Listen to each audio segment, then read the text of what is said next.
নমস্কাৰ, এতিয়া মই উপস্থিত আছো বৰপেটা ৰোড আৰু বৰপেটা ৰোড বজাৰত এতিয়া মই উপস্থিত আছো আৰু অহাকালি হ'ল আপোনাৰ অযোধ্যা ৰাম মন্দিৰৰ প্ৰাণ প্ৰতিষ্ঠা দিৱস আৰু তাৰ লগতে সংগতি ৰাখি ভাৰতবৰ্ষৰ বিভিন্ন প্ৰান্তৰ লগত হয় নামনি অসমৰ প্ৰধান বাণিজ্য নগৰে গেৰুৱা সাজ পৰিধান কৰা পৰিলক্ষিত কৰিছো আমি। এতিয়া আমি এটা পতাকাৰ দোকানত উপস্থিত আছো, য'ত দেখিবলৈ পাইছো ৰামৰ পতাকা বিক্ৰী হৈ আছে বা তেনেকুৱা ধৰণৰ আৰু ৰামৰ বহু কিবা কিবি বিক্ৰী হৈ আছে।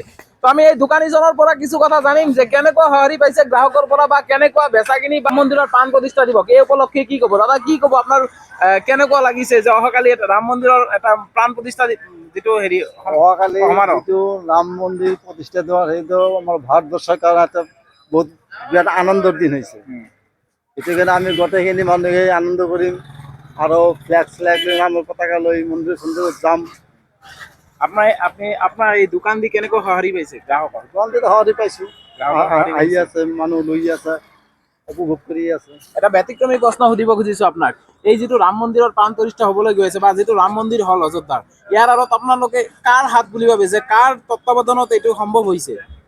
আপুনি কাক মেইন ক্ৰেডিট কাক দিব খোজে? মেইন কাহিনীত আমাৰ ৰাইজৰ, আমাৰ ভাৰতবৰ্ষৰ ৰাইজ আছে, ৰাইজৰ সঁহাৰি সেইকাৰণে ৰাম মন্দিৰটো হৈ আছে। আৰু কিছুমানে কৈ আছে যে নৰেন্দ্ৰ মোদী নাহিলে এইটো সম্ভৱ নহ'ল। এই ক্ষেত্ৰত কি ক'ব? নাই সেই সম্বন্ধে মই একো নকওঁ। মই আমাৰ নৰেন্দ্ৰ মোদীৰ বিজেপি চৰকাৰ আছে, এই চৰকাৰটো আমাৰ ৰাইজে বনাইছে, সেইকাৰণে ৰাইজৰ সঁহাৰিৰ কাৰণে আমাৰ এই ভাৰতবৰ্ষৰ ৰাম মন্দিৰটো হৈছে। আৰু ইয়াক লৈ আপোনালোকৰ কেনেকুৱা আনন্দ বা কেনেকুৱা খুব কি আনন্দ হৈ আছে, আনন্দ? উপভোগ কৰি আছো। আমাৰ ভাৰতবৰ্ষৰ ৰাম মন্দিৰ হৈ আছে, এইটো এটা গৰ্বৰ কথা। ঠিক আছে, এয়া দোকানীজনৰ মন্তব্য আপোনালোকে শুনা পালে। তেখেতে কিন্তু এটা বহুত ভাল কথা, এটা বহুত ভাল মন্তব্য এটা আগবঢ়াইছে যে একচুৱেলি চৰকাৰ ৰাইজে বনাইছে, তো গতিকে ইয়াত কোনো ধৰণৰ কোনে কি কৰিছে এইটো গুৰুত্বপূৰ্ণ কথা নহয়। এইটো সমগ্ৰ ভাৰতবাসী যি আছে, ভাৰতবাসীৰ মানে সহযোগত এই ৰাম মন্দিৰটো প্ৰতিষ্ঠা হবলৈ গৈ আছে। আৰু অহাকালি যিটো প্ৰাণ প্ৰতিষ্ঠা দিৱস, এই প্ৰাণ প্ৰতিষ্ঠা দিৱস উপলক্ষে আমি পুনৰ কৈছো আপোনালোকক, বৰপেটা ৰোড নামনি অসমৰ প্ৰধান বাণিজ্য নগৰী বৰপেটা ৰোড কিন্তু এটা গেৰুৱা চৌদিশে দেখিবলৈ পোৱা গৈছে, গেৰুৱা ঝাণ্ডা হয়।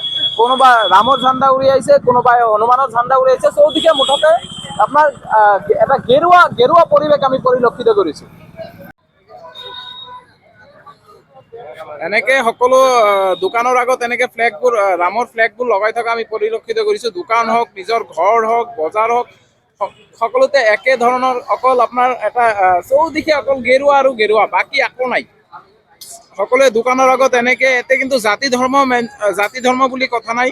বিভিন্ন ভাষা ভাষীৰ মানুহ এই আমাৰ বৰপেটা ৰোড বজাৰত আছে যদিও সকলোৱে একেলগে এনেকে দোকানৰ আগত ৰাম মন্দিৰৰ মানে হনুমানৰ ঝাণ্ডা হওক বা ৰামৰ ঝাণ্ডা হওক এনেকে ফ্লেগ লগাই থকা আমি পৰিলক্ষিত কৰিছো। চৌদিশে অকল এইটো এটা গেৰুৱা, চৌদিশে দেখিবলৈ পোৱা গৈছে অকল গেৰুৱা ফ্লেগ। আমি দৃশ্যাংশ দেখি পাইছো আপোনালোকক। এয়া বৰপেটা ৰোড বজাৰৰ দৃশ্য।